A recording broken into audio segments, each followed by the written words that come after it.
America's most watched news starts now.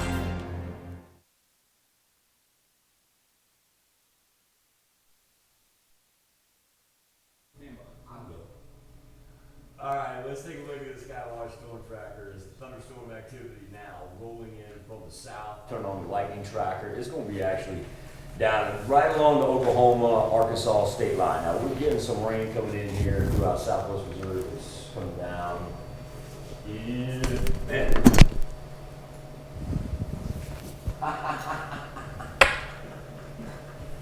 All right, let's let everybody in behind the curtain. I've got batteries falling out of a microphone pack. That is a true story. I think we even lost a battery. That's all right. Here's what we're going to do. We're going to start with a Skywatch storm tracker. I'm going to blow the clock out of the water here. And we're going to talk about the heavy rain coming down right now in southwest Missouri. When we talk about the lightning, it is down, staying to the south, but it is on its way here. So we've only just really started what we're going to have to put up with for the rest of the day. Also, too, of note, I'm going to take off the radar because we're going to talk about our watches and warnings. Everybody in the green for our highlighted counties.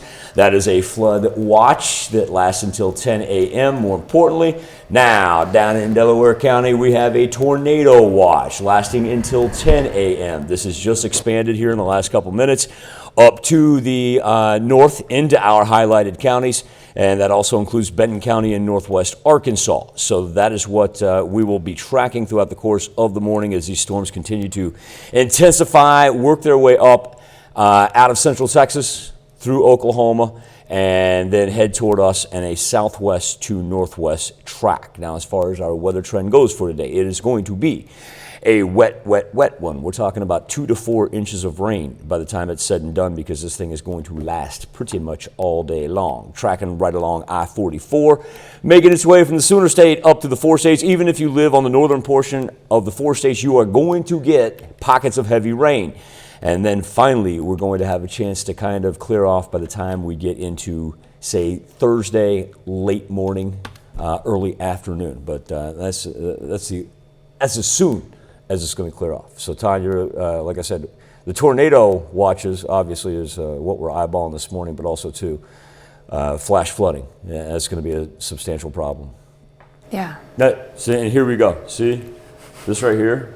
Thank God for our camera operator Brett, because he came to the rescue just in time. He's looking at me. He's like, "What's wrong with your microphone?" I'm like, "There's nothing wrong with my." And I take it off, and sure enough, there's batteries just falling out of it. Brett, I apologize for that. I don't know how I did it. It's pretty impressive, if you ask me.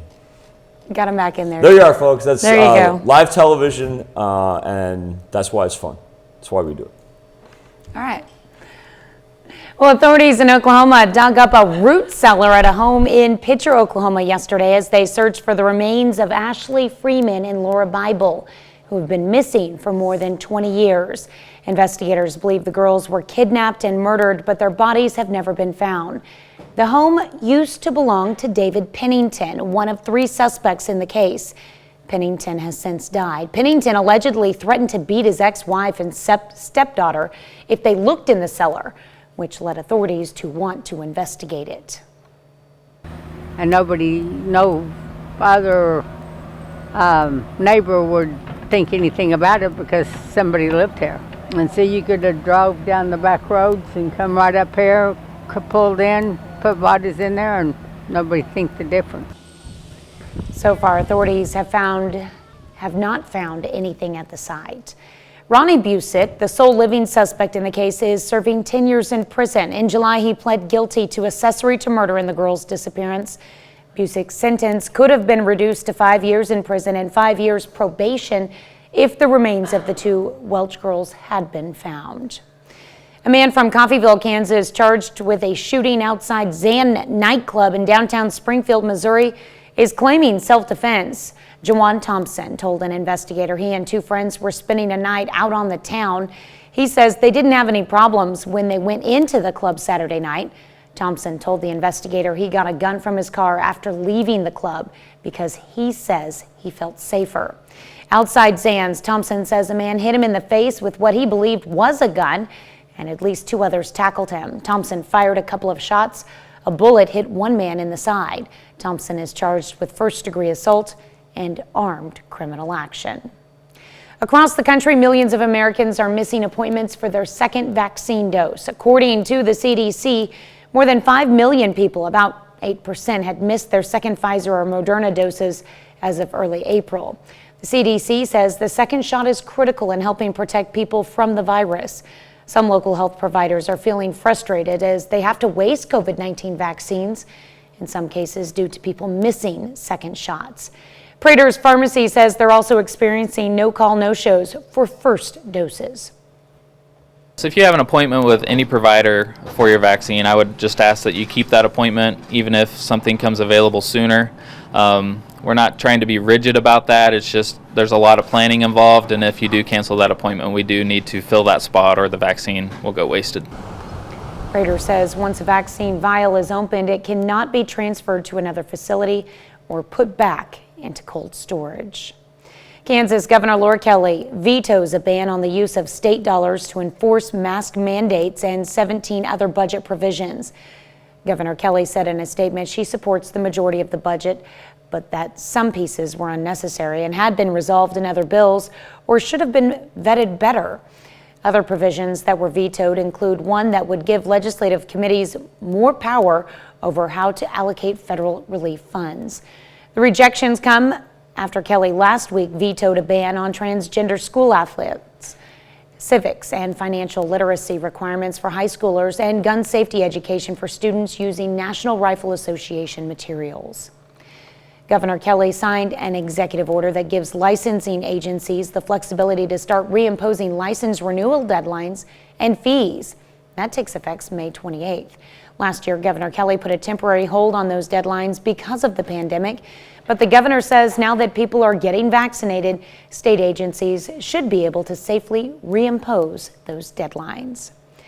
A Missouri House committee unanimously endorses a proposal to increase the state's gasoline tax. The House Transportation Committee's vote sends the measure to the full House, where some Republicans oppose raising taxes. If it's approved, Missouri's gasoline tax would increase 12.5 cents over 5 years, resulting in a tax of 29.5 cents per gallon. It would be the first increase since 1996. House Speaker Rob Vescovo, a Republican from Arnold, has previously said he's against tax hikes. The Senate approved the measure in March. Supporters say the state needs the revenue to repair deteriorating infrastructure.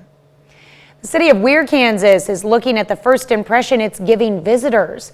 Weir is part of a program that gives communities an objective first impression of their town. The program is hosted through Kansas State. The university had visitors share their unbiased views of the town. Officials in Weir say this is a way to really see where the town is succeeding and where it can do better. Because we thought it would be interesting to find out what other people view our city. Like when they come through town, what do they see themselves if they're not from here? They might see things that we don't. They might see good things, they might see bad things, but things that we don't see because we live here. Tonight, the town will be shown a public presentation of the project's findings and will discuss ways to improve. A pizza delivery in St. Charles County, Missouri is costing a family a lot more than the pizza they ordered. The family ordered the pizza around 11:15 p.m. They waited hours, called the restaurant multiple times, still no pizza. They eventually gave up and went to bed. The next day, they checked their surveillance cameras, and around 11:45, just 30 minutes after they ordered, their pizza was delivered, left on a car outside. Hours later, after the family had given up, it became a meal for a dog that had been roaming the area. Unfortunately, the family didn't just miss out on dinner.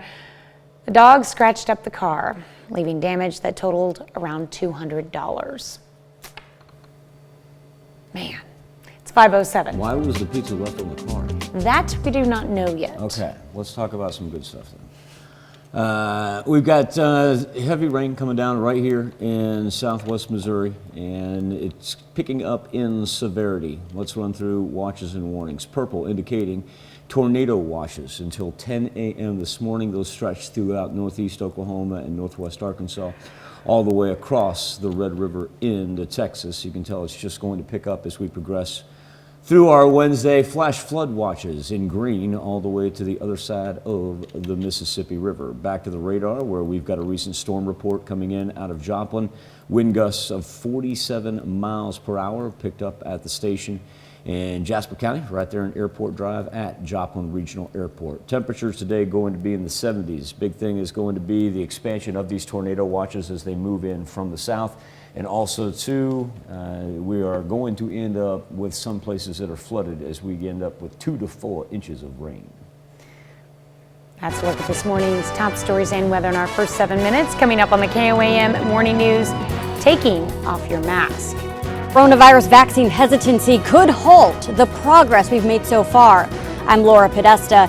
Could removing a key mask mandate reinvigorate vaccination efforts? Plus, a COC rivalry as Carl Junction hits the field against Webb City. We'll have highlights. And it's National Superhero Day. For our Something to Talk About, we're asking, who's your favorite superhero? You're watching the KOAM Morning News. More real news in the morning. We'll be right back. We're going to stay on top of this all morning long because the tornado watchers that came out of central Oklahoma have now moved into Delaware County and Benton County for our highlighted counties, those lasting until 10 a.m. as the storms progress northward. And also, too, we have flash flood watches for southwest Missouri that extend all the way east of the Mississippi River in anticipation of that 2 to 4 inches of rain by the time we're done tonight. Carl Junction Bulldogs hit the field yesterday against Webb City. Not only a rivalry game between two COC schools, but a matchup of two of the best teams in the entire state. Webb City ranked number 2 in Missouri Class 5 right now. CJ, number 6. Top of the first. Webb City's Matt Woodmansey goes the other way. Here comes Tragan Parker. And the Cardinals are on the board first. Second inning was a big one for Webb. Jeremiah Leamy yanks one to left field. Eli Goddard coming into our living room. He's upstanding. Webb City gets 3 runs in the second inning alone. In the fourth, runners on the corners for Dylan Eck. That's how you bunt. Noah Southern beats the tag. Bulldogs get their first run. Cole Gaiman on the mound for the Cards. Back-to-back strikeouts. Finishes off the 5th. Gaiman goes 5 in the 3rd innings. And then Webb City puts it away in the 6th. Tragan Parker, bases loaded. His 43rd RBI of the year. 43 RBIs. Webb City wins this one 11-5. Carl Junction's a great team. They got really good pitching. We were fortunate enough to get some timely hits today, and I thought Cole Gaiman pitched a heck of a game. He attacked the zone early. We made the defensive plays when we needed to, and it was a good game. It was a good win. Pitchers, I mean, they struck us out 10 times. I mean, their pitchers are good pitchers. So we battled. You know, we battled when we needed to get guys on and put some pressure on them. We think we can do that a little bit, and we played good enough defense, and I thought Cole pitched real well. Joplin Outlaws a few weeks away from kicking off their schedule. The summer collegiate team will play at Joe Becker Stadium with the home opener coming up on June 4th. Right now, they're looking for host families to house some of the players coming in from other cities that are going to play this summer. General Manager Mark Raines says they currently have 6 or 7 players who are still looking for a place to stay. All these players have been away to school. They know how to take care of themselves. They know how to do their own laundry. They know how to, find food, get a meal, that type of stuff. I knew if my kids were going somewhere, I would want them to have a great place to stay. And I know we have a lot of really great families here in this Joplin area and could easily open their homes to someone like this. Truly is a great opportunity to meet some great young people. And if you're interested in serving as a host this summer, contact Mark Raines with the Joplin Outlaws. We've got his contact information on this story at our sports page at KOAMnewsnow.com. Still to come on the KOAM Morning News, John Kerry coming under fire. President Biden's climate envoy John Kerry is facing calls to step down over allegations that he betrayed a key U.S. ally when he was serving as Secretary of State. I'm Madeline Rivera in Washington with the latest details on this story. And updating our watches and warnings as thunderstorms roll through on this Wednesday morning from the Skywatch Storm Tracker when the KOAM Morning News returns. Playing for a team.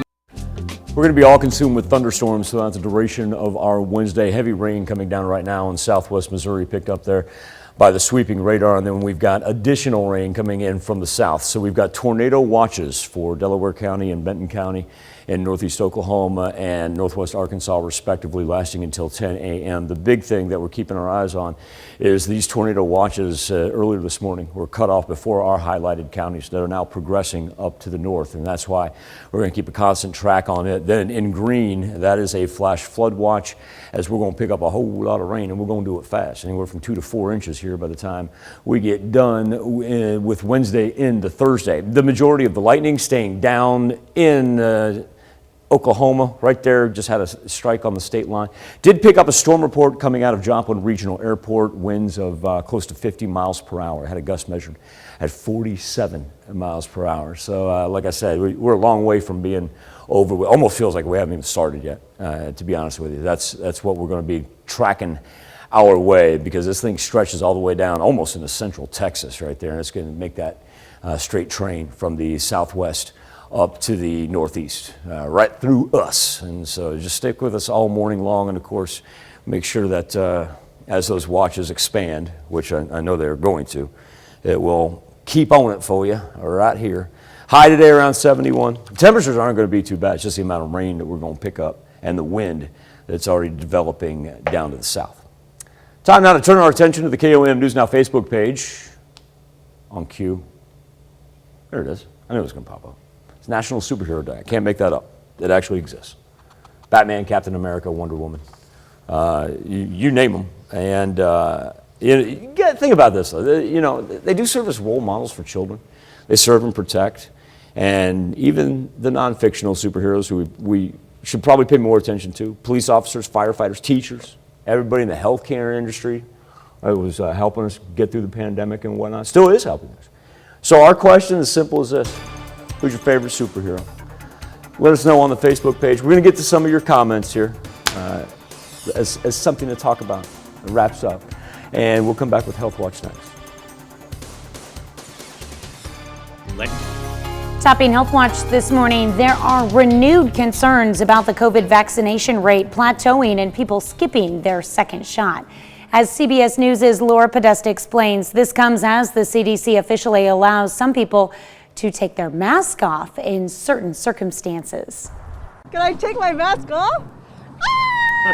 President Biden and the CDC say starting now, Americans who've been fully vaccinated no longer need to wear masks outside unless they're in large crowds. The CDC is able to make this announcement because our scientists are convinced by the data that the odds of getting or giving the virus to others is very, very low if you're both been fully vaccinated and out in the open air. Indoors, though, masks are still recommended for everyone. Until more people are vaccinated, and while we still have more than 50,000 cases a day, mask use indoors will provide extra protection. There are renewed concerns that more and more people are skipping their appointment for a second dose of the Pfizer or Moderna shot, or choosing not to get one at all. The average rate of daily vaccinations fell more than 20% from its peak earlier this month. We have to get to that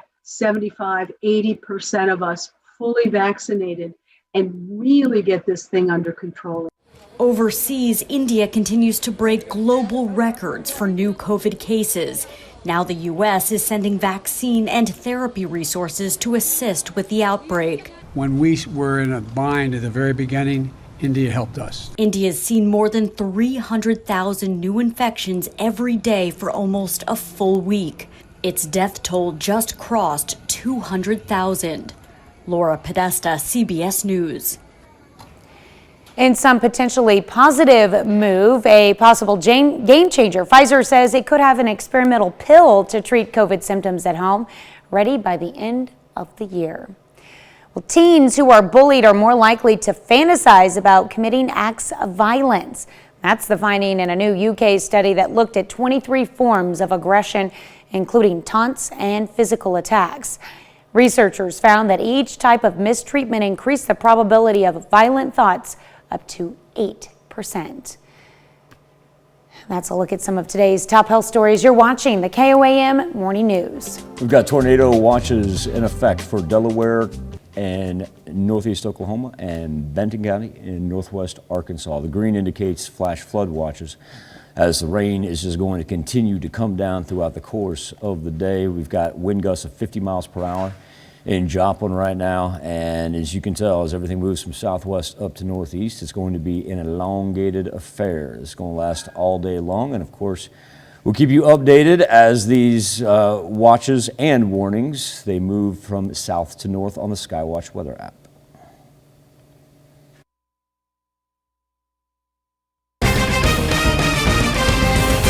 The 20-year search for two missing Welch girls continues. We'll have the latest as a new lead takes crews to a root cellar in Pitcher, Oklahoma. Plus, a Coffeeville, Kansas man charged with a shooting outside a club in Missouri claims self-defense. And we hear from a local pharmacy on how no-call, no-shows are wasting COVID vaccines. The 4 states' most watched news starts now.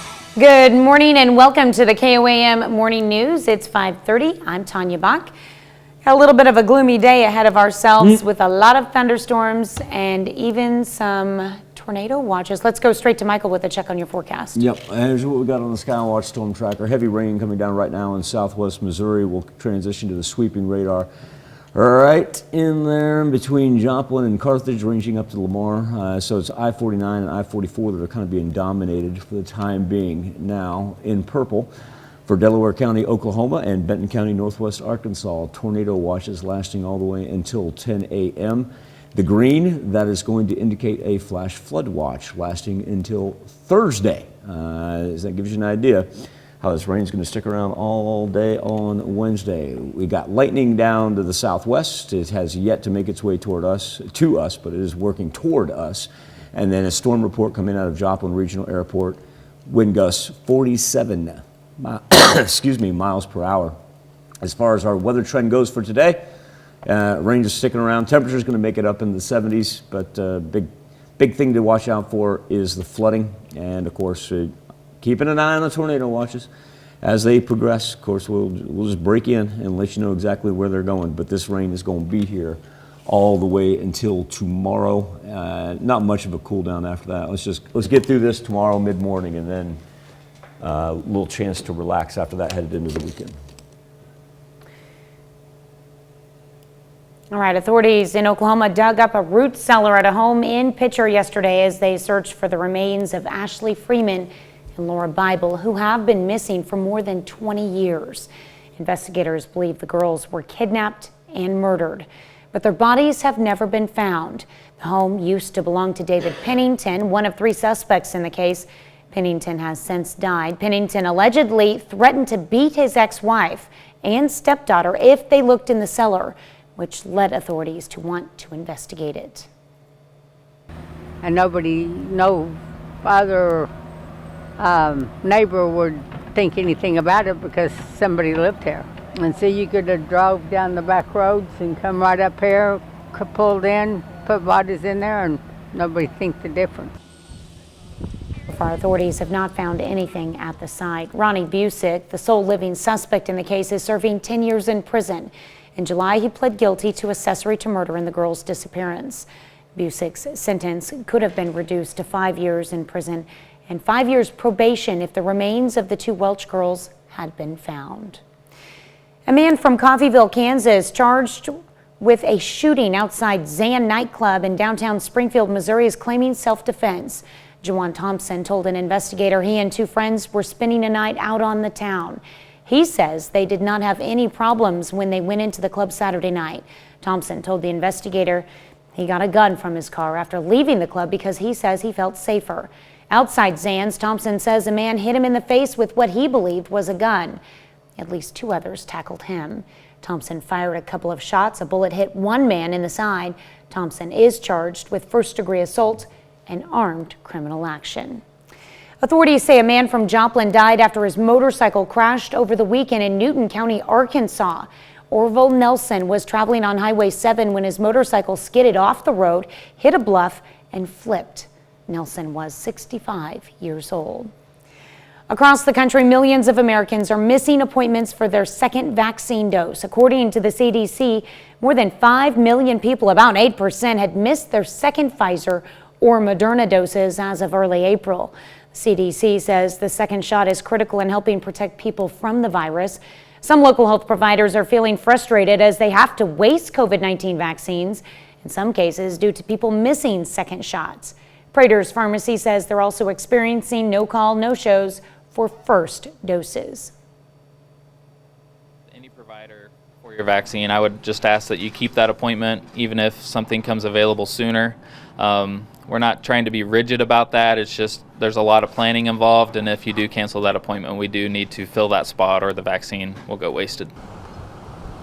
Prater says once a vaccine vial is opened, it cannot be transferred to another facility or be put back into cold storage. Kansas Governor Laura Kelly signs an executive order that gives licensing agencies the flexibility to start reimposing license renewal deadlines and fees. That takes effect on May 28th. Last year, Governor Kelly put a temporary hold on those deadlines because of the pandemic. But the governor says now that people are getting vaccinated, state agencies should be able to safely reimpose deadlines. City of Weir, Kansas is looking at the first impression it's giving visitors. Weir is part of a program that gives communities an objective first impression of their town.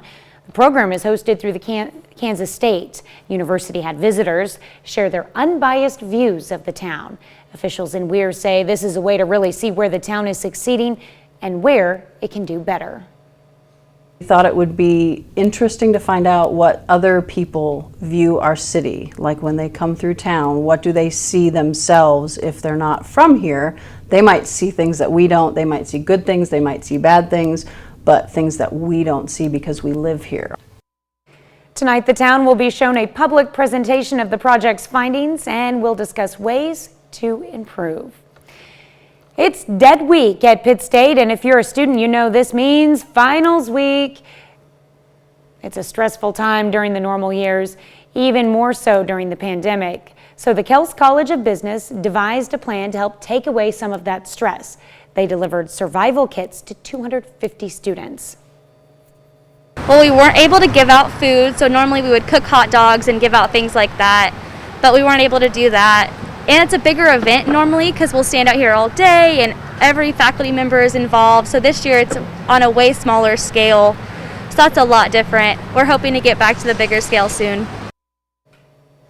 When I was in college, Dead Week was the week before finals, the week you were not given homework so you could study for finals. The survival kits include a Frisbee, a koozie, some mints, a bag of chips, and some soap. That's a look at our top news stories coming up this half hour on the KOAM Morning News. Scientists take on the task of trying to save the platypus. The population of platypuses, which has been dropped by a third in the last 30 years. Plus, over 100 ancient tombs containing human remains have been discovered in Egypt. We'll have the latest on these unearthed tombs. But first, it's 5:37. Rain's going to come down all day long. Thunderstorm activity moving from southwest to northeast. So that results in tornado watches for Delaware County in northeast Oklahoma, Benton County in northwest Arkansas, and then flash flood watches throughout southwest Missouri, stretching all the way to the Mississippi River. Temperatures in the 70s today as the rain will persist throughout the afternoon and evening hours. 2 to 4 inches of rain combined with winds gusting close to 50 miles per hour right now. That last reading out of Joplin Regional Airport clocked in at 47. We'll be back with KOAM Morning News and World Watch next.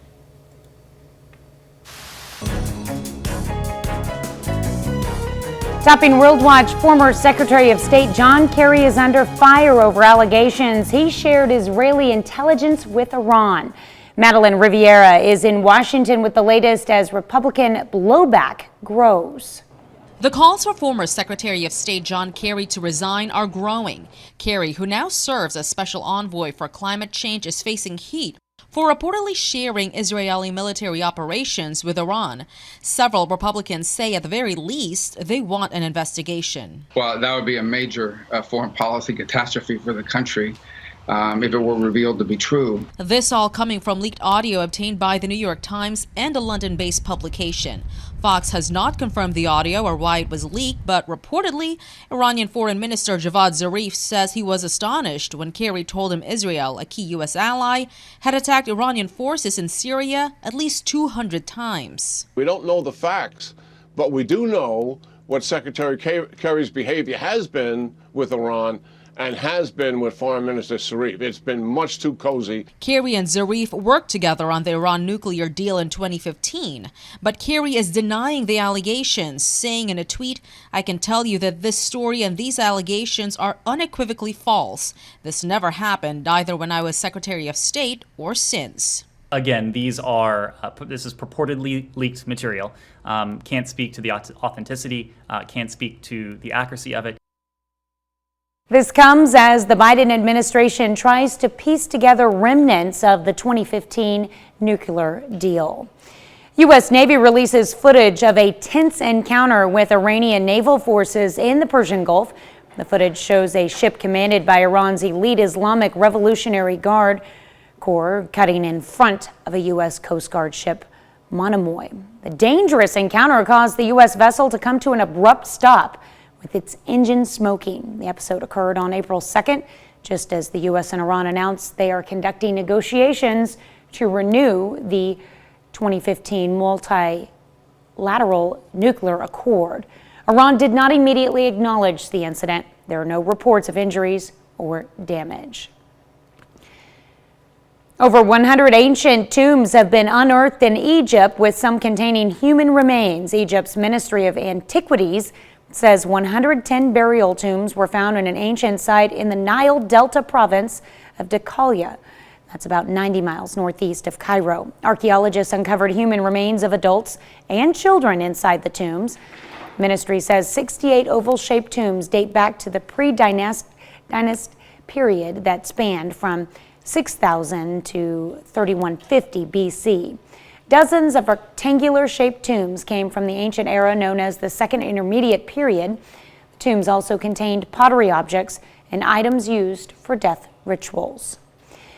Members of NASA's SpaceX Crew 1 say their final goodbyes as they prepare to return to Earth from the International Space Station.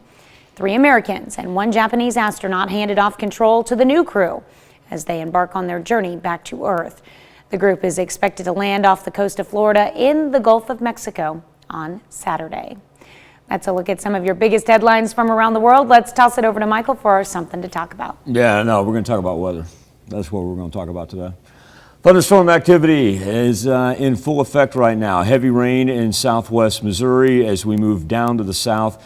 Give you an idea about where the lightning's hitting right now. We've yet to pick up any strikes. More importantly, what we do have in effect are tornado watches for Delaware County in northeast Oklahoma, Benton County in northwest Arkansas. Give you an idea of exactly what this system is capable of doing. When we tow on the storm reports, minus the one that we had here, this is what's capable of doing. As we've got one out of south central Oklahoma, and then we've got one right along the Oklahoma-Texas line. Now, this one out of south central Oklahoma, we've got power lines down, we've got large trees down, metal barns down. And also, too, when we talk about the flash flood watches in Pauls Valley, Oklahoma, that's in Garvin County, we got stranded vehicles and buildings taking on water.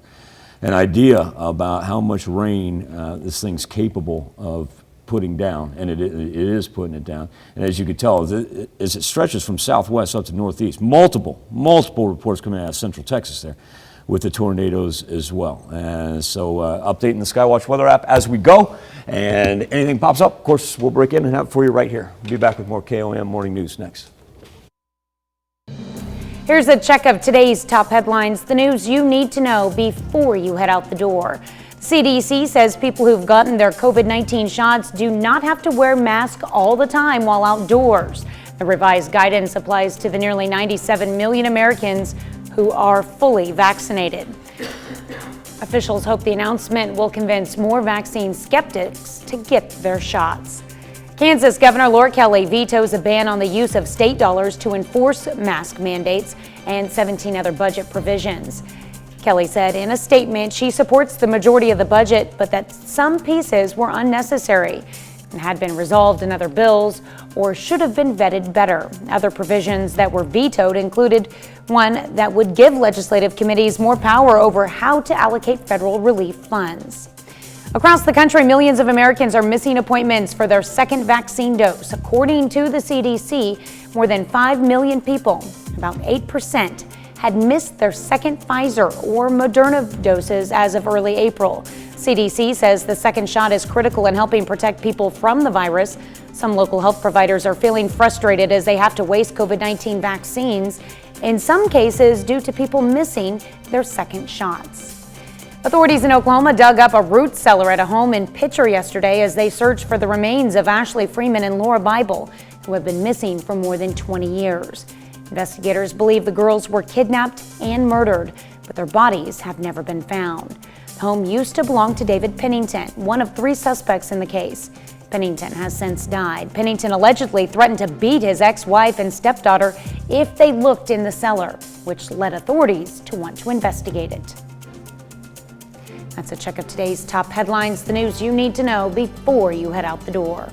A thunderstorm-filled Wednesday as the rain is going to pound down all the way into the nighttime hours. Looking at very, very heavy systems still yet to come on top of the rain that we're already seeing throughout southwest Missouri, where we have flash flood watches. Before we get to the flash flooding, let's talk about the tornado watch in effect for Delaware County in northeast Oklahoma and Benton County in northwest Arkansas. Those stretching until 10 a.m. this morning. The flash flood watches, those last all the way into tomorrow morning, as we'll get anywhere from 2 to 4 inches of rain. Already picking up wind gusts close to 50 miles per hour. Majority of the lightning staying down just south of our highlighted counties.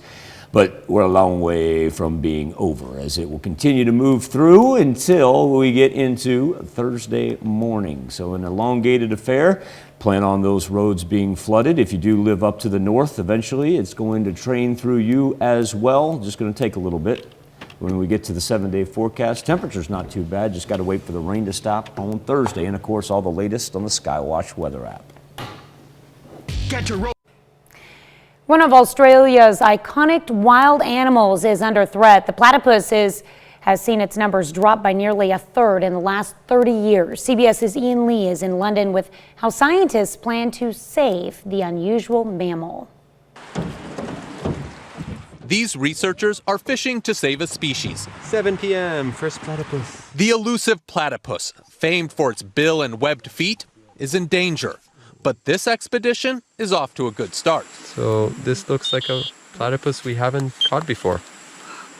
Yeah, very exciting. Scientists are taking all sorts of measurements. To the tip of the tail is 44. Along with blood and urine samples, they're also checking the platypus's diet. We kind of scoop up this mush from the platypus's mouth. The animals are being captured all across eastern Australia in an effort to learn more about why they're dying off. The platypus is threatened for a number of reasons. Researchers say cattle have destroyed riverbanks where platypuses build burrows to take shelter. And extreme weather events like wildfires and floods could also be to blame. I guess this study will really give us an indication to how platypus populations will respond to those events. Fishing for information. So next time, the furry creatures will be easier to find. Ian Lee, CBS News. Conservationists in Australia announced plans this week to open the world's first platypus sanctuary to help save the animal. The shelter will aim to breed and look after the creatures. All right, Tanya, let's jump to the Skywatch storm tracker because we've got heavy thunderstorm activity that's going to last the duration of our Wednesday. Getting very heavy rain throughout southwest Missouri. And now in Delaware County, we're beginning to pick up as well. Speaking of Delaware County, that's where we've got a tornado watch. And also, too, for Benton County now, we've got a new warning that popped up right there along the state line. Let's see what time it expires. I'm going to guess here probably next hour. Yeah, see that red swath right there? That is a tornado warning until 6:30 this morning. Now, while it's not part of our highlighted counties, it is something that we're definitely keeping track of because we've seen these watches and warnings move from south to north all day long. So let's go back. It's going to be right right down there. Dylan, you can clear me, man. I'm gonna stay over here so I don't drive you up a wall. Let's go down here and see what we've got cooking. That thing's going to skirt to the southeast of us. It's not going to clip our counties. It doesn't have enough northern motion in it, but once again, that's where we see the tornado warning. And this system actually did drop some funnel clouds in far south central Oklahoma around midnight. So we know what it's capable of, and that's why we're just going to continue to monitor our watches and warnings. Also, of note, we've got flash flood watches. That's indicated in green throughout southwest Missouri. In fact, pretty much entire south central portion of the Show Me State. We're looking at 2 to 4 inches here before we're said and done. Let's take a quick break, kind of refresh those watches and warnings. We'll come back right after this. Let's kind of focus in here on 2 areas. Number one, right around Grove in Delaware County, where we have the tornado watch in effect. Not only torrential rain, but also too, we're starting to see the wind pick up with that. And so remember that tornado watch lasts all the way until 10 a.m. And we have a tornado warning, well, not part of our counties, in between Stillwell and Westville in Oklahoma, right on the Oklahoma-Arkansas state line. That's where that warning is. You see the flash right there, indicator of how strong that storm system is. It should skirt to the southeast of us. And then as we work through southwest Missouri, flash flood watches in effect because of the torrential rainfall, particularly in between Lamar, Carthage, and Greenfield. Throw Mount Vernon in there, you can make that square, if you will. It just is, we're a long way from over. That's the whole thing of it, as we range all the way down through Oklahoma to the Texas state line. So stick with us all morning long. We'll keep you updated on the thunderstorm activity. Be back with more KOM Morning News right after this. The 20-year search for 2 missing Welch girls continues. We'll have the latest as a new lead takes crews to a root cellar in Pitcher, Oklahoma.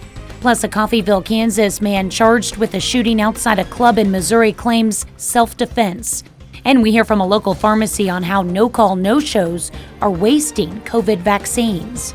The 4 states' most watched news starts now.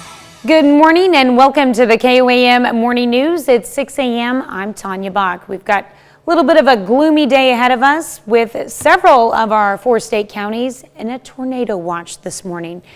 Let's go straight to Michael with a look at your forecast. Yeah, Tanya, looking at what's down to our south right now is we got heavy rain and thunderstorm activity. You're going to say this is not part of our highlighted counties, but we've got a tornado warning just on the east side of Tahlequah. And right there coming out of Muskogee and Wagner and headed towards Stillwell. This is the one that just keeping our eyes on because that's got the tornado warning in it, and it should skirt to the southeast of us. Just want to be apprised that that's kind of what we're concentrating on right now. Heavy rain coming down in Delaware County and Grove. And then make a Lamar, Carthage, Mount Vernon, Greenfield triangle. That's where we've seen the most accumulation through southwest Missouri. Here's what we've got for us in purple. That's the tornado watch for both Delaware County and Benton County in northeast Oklahoma and northwest Arkansas, respectively. The red indicating the tornado warning, the one that we're eyeballing to make sure it stays to the southeast of us. That lasts until 6:30. And then in green as a flash flood watch for the majority of southwest Missouri. You'll notice that lasts all the way until 10 a.m. tomorrow. An indicator that all this rain coming out of Oklahoma is simply going to keep what they call training right through us. I mean, it just takes that exact route over and over and over again. And so we'll pick up 2 to 4 inches. The storm report that we have out of Joplin Regional Airport, indicated by the circular icon in the middle of your screen, 47 mile per hour wind gusts measured at Joplin Regional. For future track, it just keeps on coming through. And at times it is going to be very heavy. Watches, warnings, all the updates on the Skywatch weather app. And of course, if need be, you know that we will break in Thursday, finally a chance to calm down. Temperatures, high 60s, headed into the weekend. Take a deep breath. It's going to be beautiful. Let's just get through today. All right. Yeah, let's get through the morning. Be safe out there. Yep. Well, authorities in Oklahoma dug up a root cellar at a home in Pitcher yesterday as they searched for the remains of Ashley Freeman and Laura Bible, who have been missing for more than 20 years. Investigators believe the girls were kidnapped and murdered. but their bodies have never been found. The home used to belong to David Pennington, one of 3 suspects in the case. Pennington has since died, and Pennington allegedly threatened to beat his ex-wife and stepdaughter if they looked in the cellar, which led authorities and the mother of one of the missing girls to want to investigate it. And nobody, no other neighbor would think anything about it because somebody lived here. And so you could have drove down the back roads and come right up here, pulled in, put bodies in there, and nobody think the difference. So far, authorities have not found anything at the site. Ronnie Busick, the sole living suspect in the case, is serving 10 years in prison. In July, he pled guilty to accessory to murder in the girl's disappearance. Busick's sentence could have been reduced to 5 years in prison and 5 years probation if the remains of the 2 Welch girls had been found. A man from Coffeeville, Kansas, charged with a shooting outside Zan Nightclub in downtown Springfield, Missouri, is claiming self-defense. Jawan Thompson told an investigator he and 2 friends were spending a night out on the town. He says they did not have any problems when they went into the club Saturday night. Thompson told the investigator he got a gun from his car after leaving the club because he says he felt safer. Outside Zan's, Thompson says a man hit him in the face with what he believed was a gun. At least 2 others tackled him. Thompson fired a couple of shots. A bullet hit one man in the side. Thompson is charged with first-degree assault and armed criminal action. Some area vaccine providers face an issue they're trying to avoid: wasting vaccines. KOAM's Chris Warner tells us what local health providers are seeing. Prater's Pharmacy in Webb City offers COVID-19 vaccines. However, they're running into an issue of people not making their appointments. Missed appointments affect all of us, not just the pharmacies. It affects the hospitals and other providers that are vaccinating because these vials do not have preservative in them. So if there's 10 doses in a vial, we need to make sure we have 10 people lined up because it's got to be used within 12 hours of opening. That leads to wasted vaccines. If somebody doesn't show up or cancels at the last minute, to avoid wasting doses, we're then kind of searching for somebody else that can come in and get it immediately. If we can't do that, the dose is wasted, unfortunately. Prater says the other issue is people not coming in for scheduled second doses. If somebody doesn't show up for their second dose, it's pretty much wasted, because if we were to use that as a first dose for somebody, we couldn't guarantee that we would have a dose, their second dose for them, just because of the way the government sends the vaccine automatically for the second dose. We reached out to other providers in our area and got some mixed responses. Some say they've wasted no vaccines to just a few. Others have wasted higher amounts, close to 30. Prater says there's one thing you can do to prevent providers from wasting vaccines. So if you have an appointment with any provider for your vaccine, I would just ask that you keep that appointment, even if something comes available sooner. We're not trying to be rigid about that. It's just there's a lot of planning involved, and if you do cancel that appointment, we do need to fill that spot or the vaccine will go wasted. In Webb City, Chris Warner, KOAM News. Prater says once a vaccine vial is opened, it cannot be transferred to another facility or be put back into cold storage. Kansas Governor Laura Kelly vetoes a ban on the use of state dollars to enforce mask mandates and 17 other budget provisions. Governor Kelly said in a statement she supports the majority of the budget, but that some pieces were unnecessary, had been resolved in other bills, or should have been vetted better. Other provisions that were vetoed include one that would give legislative committees more power over how to allocate federal relief funds. Rejections come after Kelly last week vetoed a ban on transgender school athletes, civics and financial literacy requirements for high schoolers, and gun safety education for students using National Rifle Association materials. 6:07. Well, it's down to our south right now, Tanya. We're keeping our eyes on a tornado warning for Adair County, and it is appearing to skirt off to our southeast. This is what we're tracking right now. We do have tornado watches for Delaware County and Benton County in northwest Arkansas. And obviously we're seeing heavy rain throughout southwest Missouri and northeast Oklahoma as well. And we'll continue to track that and break in should anything develop with it. All right, that's a look at this morning's top stories and weather in our first 7 minutes. Coming up on the KOAM Morning News, preview of the Concert of Hope in Webb City, how it's raising money for the Missouri Baptist Children's Home, and iPhone privacy software update. iPhone owners have a new option for data privacy. I'm Nancy Chen, and I'll tell you how the change is disrupting the advertising industry. Plus, a toll on mental health over last year. Tips to help cope with all of the stress when it feels just too much. You're watching the KOAM Morning News, more real news in the morning. We'll be right back. In Money Watch this morning, it's no secret the apps we use to track our online habits and build a profile that's used to send us targeted advertisements. But that's changing for people who own an Apple device. Nancy Chen explains. iPhone and iPad owners are seeing something new when they open an app on their device. It's the new App Tracking Transparency Prompt. It's a feature that gives you a choice on how apps use and share your data. Apps can track online behavior, including shopping habits, location, age, and even medical info. That data is being used to target us with specific ads. Apple's latest software update forces companies to ask for permission.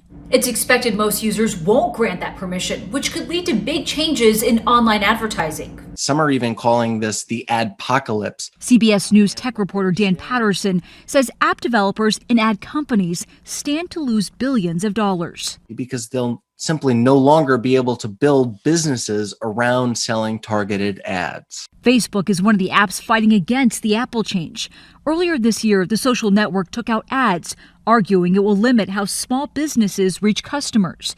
But tech experts say even with the new permission privacy setting, apps will still be able to gain some insight about users. This allows you to still help advertisers make your messages relevant without telling them what you're doing Tuesday afternoon at 2 p.m. Alan Adamson is co-founder of the marketing firm Metaforce and says advertisers will adapt. There'll be some new technology, it will change things, but it's not going to disable the marketplace at all.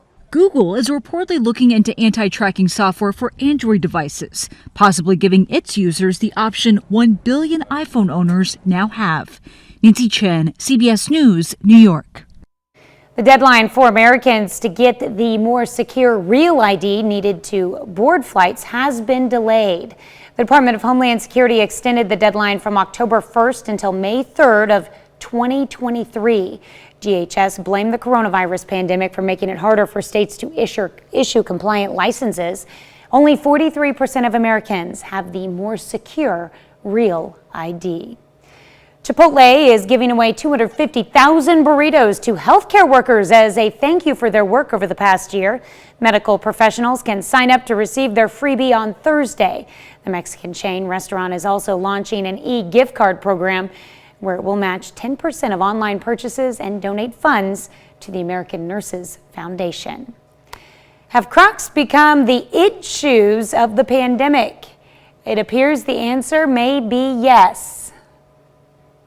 The Comfort Footwear Company reported a 16% jump in shares Tuesday. It seems the shoes have been flying off shelves courtesy of the coronavirus pandemic. As many who remain home during lockdowns and those who work from home have seemed to gravitate towards the clog. The company's first quarter earnings grew to $98.4 million compared to $11.1 million a year earlier. The company's CEO says demand has never been stronger. I just don't see it. That's it for Money Watch. Now let's toss it over to Michael for a look at your weather. And we're going to work south to north. We'll start with the heavy rain right on the Ottawa-Delaware County state line or county line in northeast Oklahoma. And also, too, we're looking at this one that's down on the Oklahoma-Arkansas state line. It is going to stay down to the southeast of us and track from southwest to northeast. It's going to stay to the south of our highlighted counties. But we're looking at this one just because it's got capability of a little tornadic activity in it. Now, we've got tornado watches for both Delaware and Benton County in northeast Oklahoma and northwest Arkansas, respectively. The red, that is the tornado warning that we were particularly talking about right there. And as we transition into southwest Missouri, those are flash flood watches, an idea about how much rain we're going to actually have to absorb here by the time we're done on Thursday. That's right, it's going to last all day long. Look at this definitive line. It feels like we've almost yet to get started with the heavy rain that's going to move out of central Oklahoma and head toward us. The circular icon you see in the middle of your screen, a wind gust of close to 50 miles per hour picked up at Joplin Regional Airport. So once again, tornado watches in effect for Delaware and Benton County. Flash flood watches throughout southwest Missouri. We'll be back with more KOAM Morning News right after this. Welcome back to the KOAM Morning News. Now, as we progress through 2021, it's interesting to think that we're seeing a number of events that are almost making us kind of get back to normal. I mean, if you tell me that there's going to be a concert with food trucks, I'd be like, well, that wasn't happening a year ago, but that's exactly what they've got going on at Emmanuel Baptist Church, and that's why we're kind enough to be joined this morning by Pastor Kyle Beverland. Kyle, I want to thank you so much for your time this morning. You know, if I hearken back a year ago and you know, we were like concert and food truck, how long is that going to take? What's it like to be able to put on this concert of hope coming up on May the 2nd and how we're progressing through the new year? Yeah, you know, it's a great opportunity, and you're right. You know, looking back a few months ago, a year ago, it seemed like the whole world was shutting down, and now to be able to invite people out in the community and you know, to have a sense of a comfort level with being able to get out and provide a concert where people can just be encouraged, and a concert of hope that can encourage people in this season. It's a real blessing, a real honor, and we hope that it is a great encouragement to our community. Now, this is coming up May the 2nd at 5 in the evening at Memorial Park in Webb City. I find it interesting that you've called it Concert of Hope. What's kind of the background and the mission statement as far as the message that you're trying to convey? Yeah, you know, there's really two things that are on my mind as I think about the Concert of Hope. One, we want to bring hope to our community as a church, and we believe that hope is found in a relationship with Christ, and that's certainly something that's going to happen at the Concert of Hope, and that is pointing people to the hope that we have in Christ. And you know, there's enough pain and heartache in the world, and we believe that Christ can transform lives and change hearts. And then the second thing about the Concert of Hope is bringing hope to hurting children in the state of Missouri by partnering together with the Missouri Baptist Children's Home.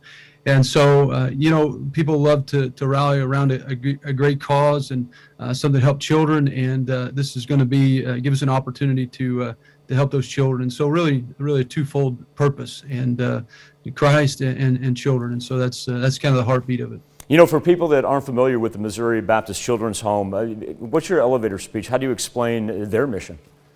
Yeah, you know, there are a number of problems with children in the state of Missouri, and, you know, I have some statistics here. There's more than 16,000 children in foster or relative care. There's 2,500 children annually, that is, waiting for adoption in the state of Missouri. 2,000 children live in residential care facilities. More than 68,000 incidents of child abuse, involving nearly 100,000 children that are reported annually. 1 in 7 children experience abuse or neglect. Hundreds of girls enslaved in human trafficking, and 1 out of 10 children will be sexually abused before the age of 18. And those are alarming statistics, and certainly children we want to protect and defend and uphold. And the Missouri Baptist Children's Home serves as a ministry to help combat these problems and help provide hope and healing and a place of safety for children in the state of Missouri that have that certainly are on hard times and certainly need help and hope, and we want to come along with the Missouri Baptist Children's Home. And this concert will provide us an opportunity to do that by providing an opportunity at the concert to give financially support the Missouri Baptist Children's Home. And if you're at home and you want to look them up, once again, the name of the band is Chosen Road. The name of the concert is Concert of Hope, and Kyle Beverland, he's the pastor of Emmanuel Baptist Church. I want to thank you for joining us, and that concert's going to be at 5 p.m. at Memorial Park. And as an aside, the pastor and I were talking before we started here, Founders Fish and Chips and the Hershey's ice cream food trucks are going to be on hand as well. They're going to be there at 4. Pastor, I want to thank you so much for your time. Best of luck to you, your concert, and also your mission for the Missouri Baptist Children's Home. Absolutely. Thank you so much for having us. All right, we'll be back with more KOAM Morning News right after this. Topping Health Watch this morning: sickness, violence, fear, anger. Over the past year, many Americans have been exposed to them all, if not directly, then through social media or stories you see. It can all take a toll on your mental health, and there's a name for it: vicarious trauma. Mandy Gaither has more on how to cope when it all feels too much. From the pandemic to mass shootings and racial injustice, if you're feeling overwhelmed, you're not alone. Even just us regular people just sitting on a couch listening to these stories are actually having the experience secondary as if they were involved in the trauma.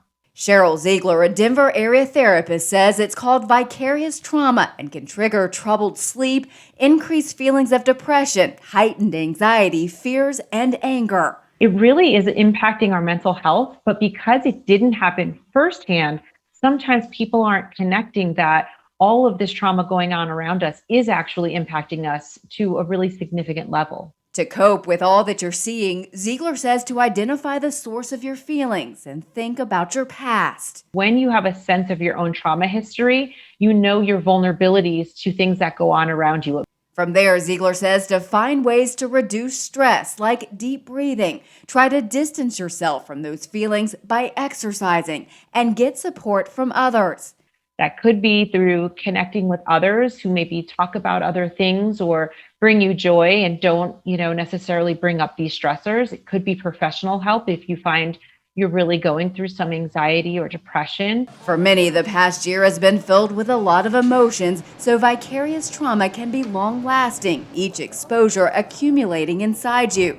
But Ziegler says simply knowing this type of trauma exists, that others experience it too, can help. For Health Minute, I'm Mandy Gaither. Ziegler said there's also another symptom of vicarious trauma that swings the opposite way, called compassion fatigue, where you're tired of the stories or no longer have compassion. She says that's something to be aware of as well.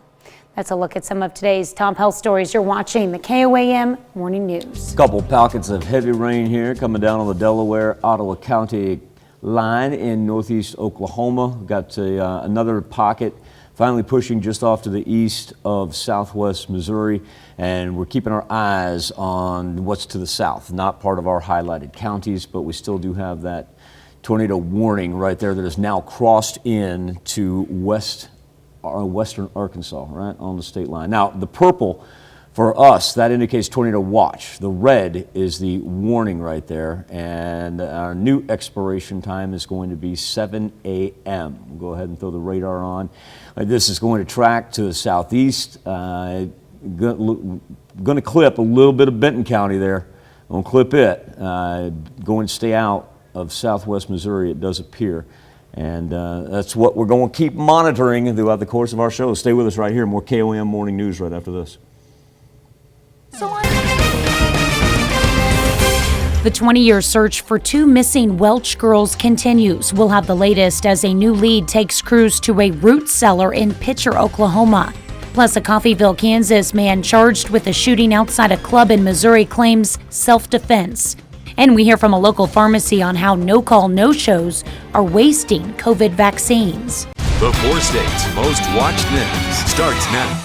Good morning and welcome to the KOAM Morning News. It's 6:30. I'm Tanya Bach. It's going to be a gloomy day today. We've got a chance of thunderstorms all day and even a tornado warning and watch in our southern area. Here's Michael with a check on your forecast. Good point, Tanya. Not everybody's experienced it, but you started off by saying, hey, it's everybody down to the south, because that is where we've, number one, experienced the heavy rain, and also, two, where we've got our washes and warnings. So as we look at the radar and give you an idea of exactly where it's pouring, if you're just waking up for us right now, I want to point out some of the important aspects of this, and that is a tornado watch indicated in purple for not only Delaware County in northeast Oklahoma, but also Benton County in northwest Arkansas. The red swath that you see right there, that is a tornado warning. That is a tornado warning until 7 a.m. as it has now crossed into the state line. Go ahead and throw the radar back on to give you an idea about what we're looking at. So that heavy system creeping ever so closer to Benton County, and we've seen the warning progress from west to east here, and that's kind of the big one we're keeping our eyes on. We haven't experienced a whole lot of lightning as of yet, but I can tell you it's on its way, is because we're just picking up strikes right now in Ottawa County, and we're a long way from being over, because this is what's coming out of Oklahoma, and everything's going to make its way toward the 4 states. We also have flash flood watches in effect for southwest Missouri and northeast Oklahoma, and you'll notice the expiration time on those. That's tomorrow. Reason being, this thing's going to be pretty much an all-day affair, and even if you do live up to the north eventually, by this afternoon and evening, you are going to experience thunderstorm activity. Look at that line just along and south of I-44 in through Wednesday night, going to carry us all the way to Thursday. Now, Thursday late morning, we finally get a break. Temperatures mild, setting up for a nice weekend. Just want everybody to stay on their toes throughout the course of Wednesday morning. Yep, stay on your toes, be aware that it's out there. All right, thanks, Michael. Authorities in Oklahoma dug up a root cellar at a home in Pitcher yesterday as they searched for the remains of Ashley Freeman and Laura Bible, who have been missing for more than 20 years. Investigators believe the girls were kidnapped and murdered, but their bodies have never been found. The home used to belong to David Pennington, one of the 3 suspects in the case. Pennington has since died. Pennington allegedly threatened to beat his ex-wife and stepdaughter if they looked in the cellar, which led authorities and the mother of one of the missing girls to want to investigate it. And nobody, no other neighbor would think anything about it because somebody lived here.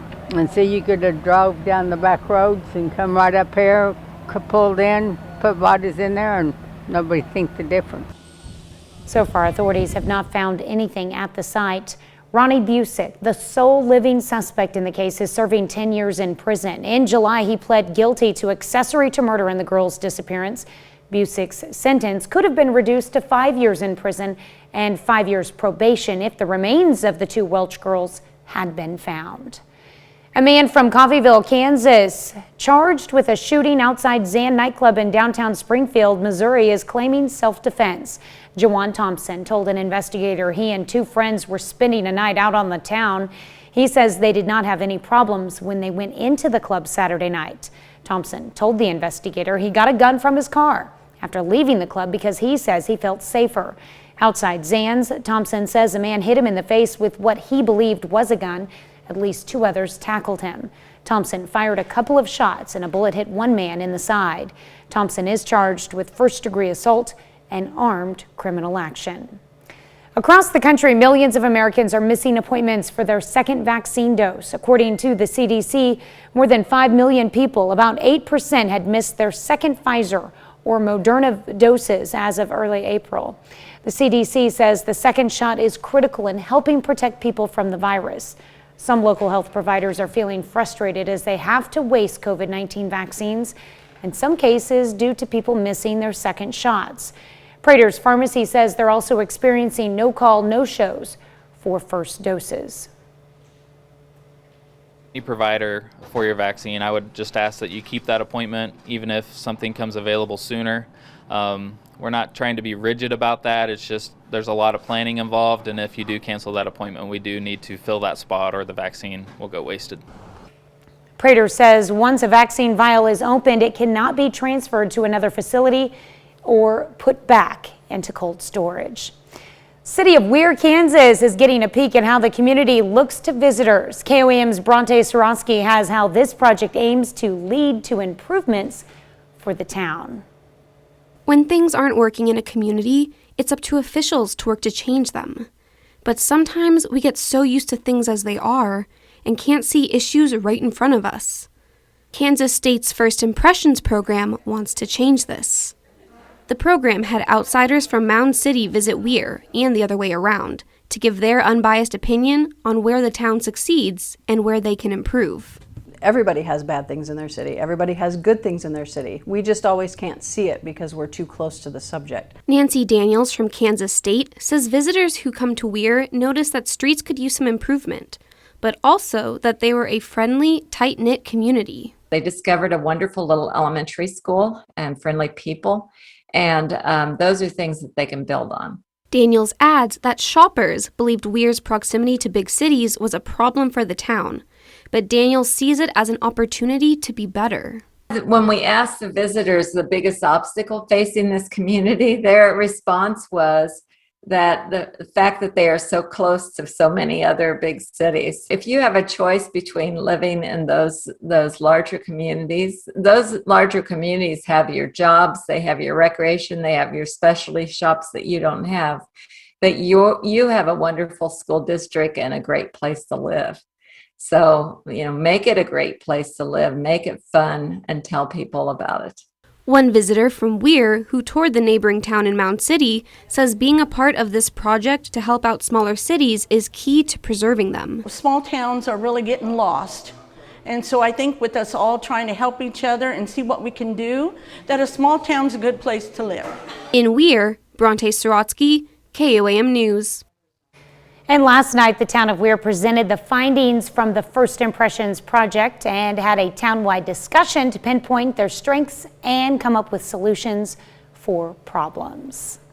That's a look at our top news stories. Coming up this half hour on the KOAM Morning News, a presidential address. The nation prepares for President Biden's first address to Congress tonight. I'm Laura Podesta with a preview of the president's priorities as he gets set to pass the first 100 days in office. Plus, for our Something to Talk About, we're asking, who is your favorite superhero? We let you weigh in, but first, it's 6:37. Temperature's going to be up in the 70s later on today, but we're going to concern ourselves with thunderstorm activity. We're now picking up heavy rain coming right down on the Missouri-Arkansas line in between Cassville and Berryville, and we got a long way to go. Tornado watch is currently in effect not only for Delaware County in northeast Oklahoma, but Benton County in northwest Arkansas as well. Be back with Nation Watch next. Topping Nation Watch this morning, President Biden marks his 100th day in office tomorrow. Tonight, he will address Congress for the first time, though it's notably different than past presidential speeches due to the coronavirus. Only 200 people are invited, so many members of the Cabinet, Supreme Court, and Congress will not be there. CBS's Laura Podesta has a preview. Before that, President Biden delivers his first address to a joint session of Congress tonight. Among the priorities, the 46th president is expected to highlight free preschool for 3- and 4-year-olds. The White House says the investment will pave the way for the best educated generation in U.S. history. He will also use the speech as an opportunity to talk about many of his other priorities, including police reform, immigration, gun safety. President Biden will likely urge Americans to keep up the fight against COVID-19 with a focus on July 4th. This is our target date to get life in America closer to normal and begin to celebrate our independence from the virus. Political analyst Larry Vetoes says Mr. Biden has made some inroads during his first 100 days in office. It is important and significant that President Biden has been able to get support among independents and even a sliver of Republicans. Vetoes credits the president's political style. He doesn't seem to have an ounce of narcissism.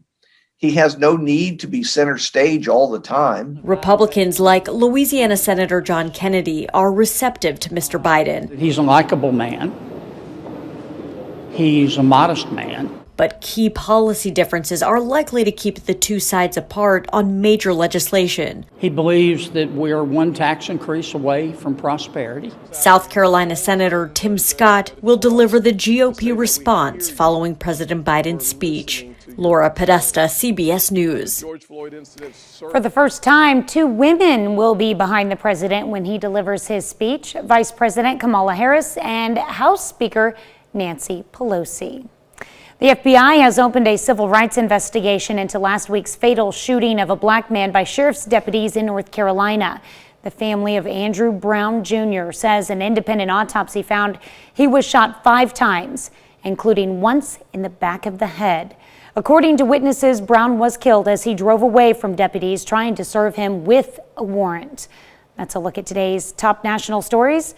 Let's check back in with Michael for our forecast. All right, Tanya, the tornado warning indicated in red there, kind of on the bottom half of your screen, that has been allowed to expire in Adair County in Oklahoma, now moving into Washington County in Arkansas. Now the purple for Delaware County and Benton County for us. That indicates a tornado watch, and the expiration time not until 10 a.m. So that's why we're closely monitoring this. And then the flash flood watches for southwest Missouri, those last all the way into Thursday. So we've got heavy thunderstorm activity already underway. Up to the north, you've been able to stay out of the fray so far, as it has kind of rode I-44 up through Oklahoma, then makes its way into the northeastern portion of southwest Missouri. But come down here, if that's the track that it's taking, you can tell we got a long way to go. We got plenty more on the way. Of course, I'll keep those watches and warnings updated on the Skywatch weather app and be back right after this.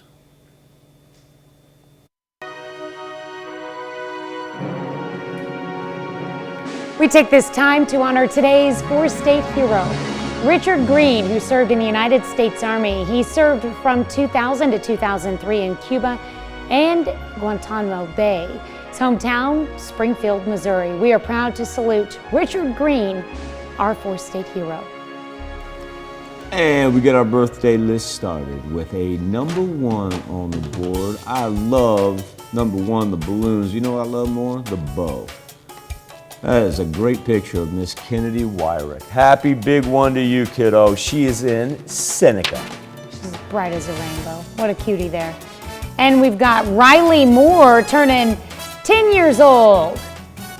Pretty in her dress in Crestline. Happy birthday, Riley. I like the spelling of that. That's cool. I really like that. Braden Green, celebrating a 12th birthday, along with the grand champion Bucket Calf. Congratulations, Braden, and a very happy birthday to you as he rolls on in Columbus. All right, and welcome to the teenage years, Sammy Martin. Sammy is celebrating in Mound Valley, Kansas. You know, she's got that Mound Valley track and field shirt on, right? Yep. I'm telling you, the amount, it has amazed me, and Sammy, since you're out there running track and field out of Mound Valley, it amazes me the amount of athletes that, like Sammy, that Mound Valley turns out. You don't want to run into those kids on an athletic endeavor. They're good. Happy birthday, Sammy. All right. Let the rest of the four states win something every now and then. How about that? Isaiah Lawrence, he is celebrating his 14th birthday. Storm chaser in training. Hey, buddy, let's let everything roll through. And but I appreciate that, man. I'm a weather geek just like you. I'm down with that. And Isaiah is in Joplin, and I don't know, maybe he's got his eyes on the radar right now. What a fitting day to wear that shirt. Yeah, I like it. I like it a lot. Up in Uniontown, Lainey Covey is celebrating birthday number 17 this year. Happy birthday to Lainey. I'll bet you it was a prom picture. I bet so too. I bet you. That's a cool ride to take that pic in front of too. Nice Pretty job, dress. Lainey. Hunter Mulheron, turning 27. A happy birthday to Hunter. He is in Frontenac. And Sue Drennan celebrating another year wiser in Crestline. Happy birthday, Sue. A happy birthday to Dennis Kimsey. It's National Superhero Day, and so there's Captain America. Nice. AKA Dennis Kimsey. Happy birthday, Dennis. I'm going to come back to the one at the top of this next list. I'll come back and Okay. we're going to All pick right. on her a little bit. Bill Schrader, a happy 68th in Lockwood. Now, this is kind of cool because Dennis Ambler. Dennis is in Lamar. Bill's in Lockwood, and they're both sharing their 68th birthday. Well, it just so happens that they are really good friends with one another. So that is truly awesome right there. Bill and Dennis, a very happy birthday to you, and it's great to know about that friendship that you have as well. Now, this woman at the top of the list, I'll figure out the whole picture thing about that. I'll take care of that. But I want to tell you about someone who is the example and the epitome of human dignity, and her name is June Shipman. The way that she takes care of people, the way that she treats people, and if you know Miss June and you ever see her, it doesn't matter what kind of day you're having. She is going to put a smile on your face some way, somehow. June, a happy birthday from all of us here, and I want you to know how much I love you, and I hope I see you soon.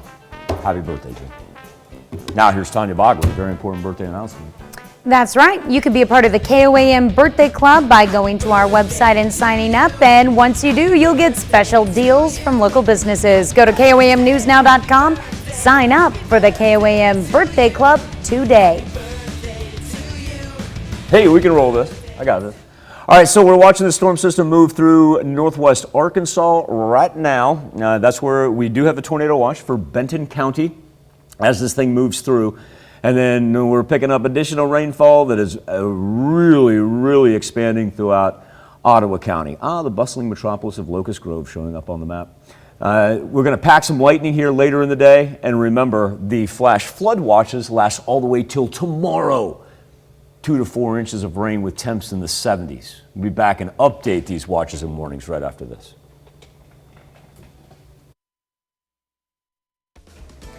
Here's a check of today's top headlines, the news you need to know before you head out the door.